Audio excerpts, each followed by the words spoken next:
Morning বন্ধুরা, তোমরা সবাই কেমন আছো? আমি ভালো আছি। তো তোমাদেরকে আমি একটা জিনিস দেখাচ্ছি।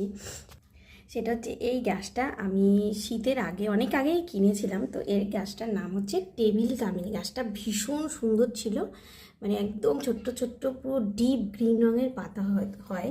আর এই গাছটাকে বলেছিল আমাকে দোকান থেকে, মানে যে নার্সারি থেকে কিনেছিলাম, বলেছিল রোদে রাখতে, মানে সূর্যের রোদটা যেন লাগে, তাহলে এর পাতা নাকি খুব ডিপ গ্রিন হয় আর গাছটা ভালো হয়। তো দেখো, রিসেন্ট প্রচণ্ড গরম পড়াতে গাছটাকে রেখেছিলাম, মানে আমার বক্স জানলাতেই রেখেছিলাম পূর্ব দিকটা করে। তো এত রোদ লেগেছে গাছটার, মানে এরকম মানে একটা খুব খারাপ মানে অবস্থা হয়ে গেছে। তো আমি এবার চিন্তা করছি গাছটা কি মরে যাচ্ছে, বুঝতে পারছি না।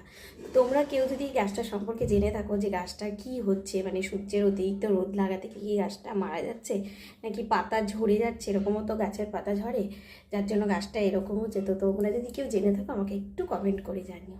চলো, তোমাদের সাথে দেখা হচ্ছে নেক্সট ভিডিওতে। টাটা।